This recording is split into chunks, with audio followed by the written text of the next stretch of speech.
Now they get it to the backs. We got John Bronner here.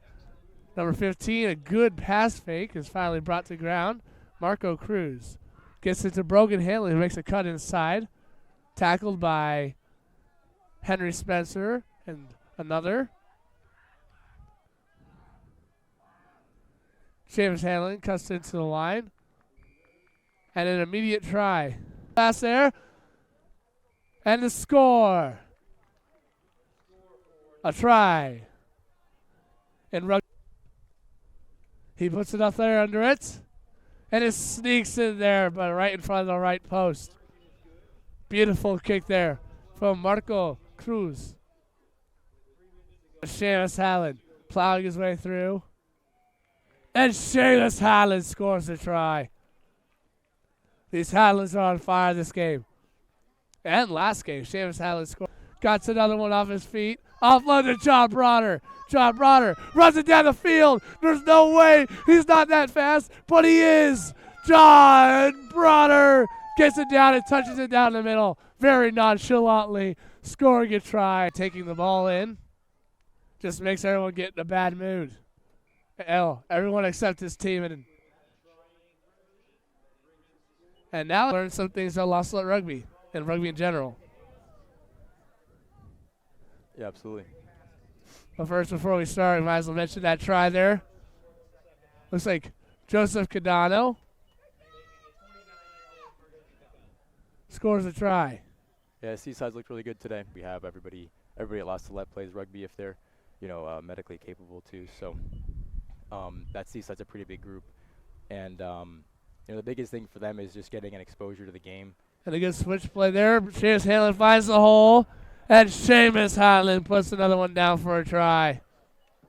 Seamus Hanlon's one of those guys that's why they call him Moose. That's why they call him Moose.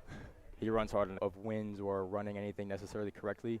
We want to see them looking for opportunities like that. And if they can't do that, we want to, big for it. I tell you what, they get to those rucks really quick. They're insanely fast. And here's Sam Green. Pumping his legs, looking to get the try. Now also, when you're on goal line, you have to be patient. Absolutely.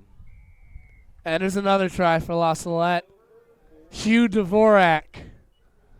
A good run. I think this is his first try of his career. Yeah, that's good to see for him. I'm happy for him for that one. He came on as a second half sub, and he was really excited to travel this weekend. You can see him right now. He's pretty excited about that one. So, speaking of all that shiftiness and these different players like Seamus Hanlon, who hit really hard, what's the potential that you see in these guys for A-side in years to come? I think these guys have a lot of potential. We're trying to get back to the point where we're going to go back and compete in the national tournament. Some coaches have said some things to us that they'd like to see us back there, and we'd like to go back there. And I think that we got a lot of guys here that could develop into into really good players, and I think we could definitely get back to that level of play. These guys, they come in, they work really hard, and they're a good group of dudes. I mean, they listen, they take correction, they're coachable. All these types of intangibles that are necessary to be an athlete. It's not just the X's and O's, and we're playing here in open play, and sometimes it is difficult to get to the rucks. These guys do a really good job of it, but he's popped the ball up a couple of times like that, which is that's just being aware, right? And that's really good to see from him. He's a really good player. And Seamus Hanlon scored pants. He's got those because the leggings. The leggings on, yeah. So I called it trousers, and it kind of stuck. And we also have Andrew Gross coming in for Ben Blood.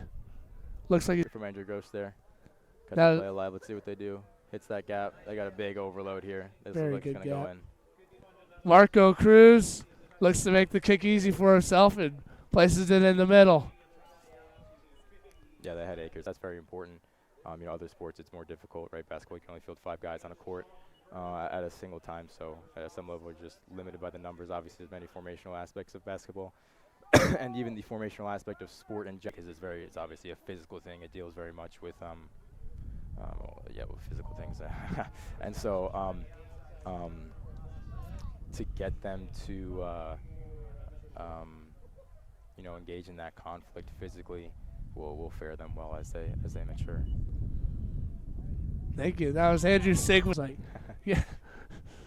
So I'm glad you're enjoying it. And so he's really a positive. Thank you for watching Lost Salette Rugby. And thank you, Coach, for being on this broadcast with me. Yeah, it's been a pleasure talking to you, Elijah.